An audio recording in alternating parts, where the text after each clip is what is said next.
नमस्कार दोस्तों, आपका हमारे YouTube चैनल भक्ति ज्ञान त्योहार में स्वागत है। आज मैं आपको शरद पूर्णिमा की कहानी सुनाने जा रही हूँ।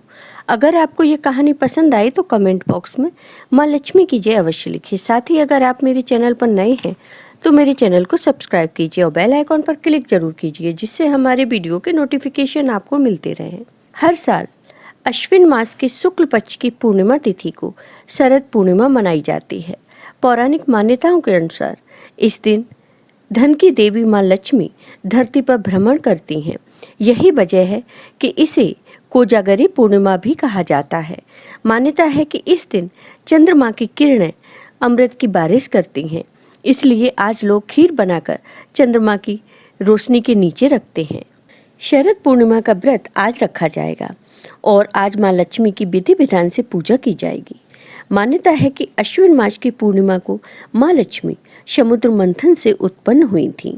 अश्विन मास की पूर्णिमा को शरद पूर्णिमा कहते हैं और इस दिन माँ लक्ष्मी का प्राकट्योत्सव मनाया जाता है। इस दिन माँ लक्ष्मी की पूजा की जाती है, व्रत रखा जाता है और उनको दूध व मखाने की खीर का भोग अर्पित किया जाता है। चंद्रमा की रोशनी में इस खीर को रखने के बाद प्रसाद के रूप में इसे खाया जाता है। शरद पूर्णिमा के दिन माँ लक्ष्मी और चंद्रमा का पूजन किया जाता है। कहते हैं कि शरद पूर्णिमा के दिन चंद्रमा अपनी 16 कलाओं से परिपूर्ण होते हैं और ऐसे में यदि चंद्रमा की रोशनी में खीर रखने से वह अमृत के समान हो जाती है। इसलिए शरद पूर्णिमा की रात चांद की रोशनी में खीर रखने की परंपरा है। इस दिन व्रत भी रखा जाता है और पूजा के दौरान व्रत की कथा पढ़ना बहुत ही फलदायी माना जाता है। आइए अब सुनते हैं शरद पूर्णिमा की ये कथा। किसी गांव में एक साहूकार रहता था। साहूकार के 2 सुंदर और सुशील कन्याएं थीं। दोनों बहनों में से एक धार्मिक रीति रिवाजों में बहुत आगे थी और वह हमेशा पूजा पाठ किया करती थी, और एक का मन इन सब में नहीं लगता था। बड़ी बहन सभी रीति रिवाज मन लगाकर करती थी, पर छोटी आनाकानी करके करती थी। देखते ही देखते दोनों बहनें बड़ी हो गईं और दोनों का विवाह हो गया।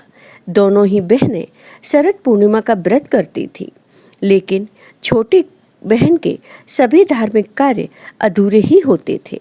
इसी कारण उसकी संतान जन्म लेने के कुछ दिन बाद मर जाती थी। दुखी होकर उसने एक महात्मा से इसका कारण पूछा। तब महात्मा ने उसे बताया कि तुम्हारा मन पूजा पाठ में नहीं है, इसलिए तुम शरद पूर्णिमा का व्रत पूरे विधि विधान के साथ नहीं करती और अधूरा ही छोड़ देती हो। अब तुम पूर्णिमा का व्रत पूरे विधि विधान के साथ करो।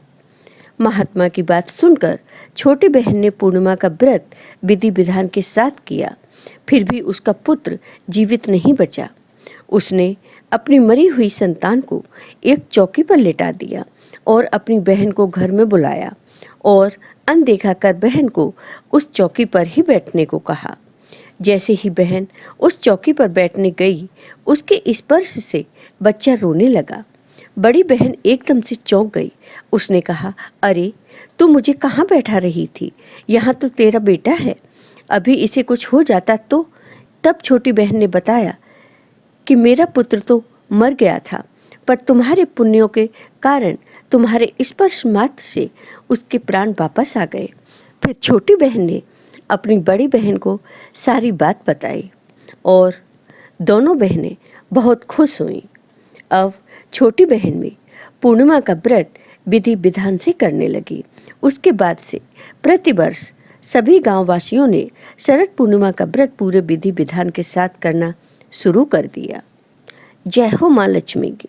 आपको ये वीडियो पसंद आया हो तो कमेंट बॉक्स में कमेंट करके ज़रूर बताइए। साथ ही मेरे वीडियो को ज़्यादा से ज़्यादा शेयर करिए। धन्यवाद दोस्तों।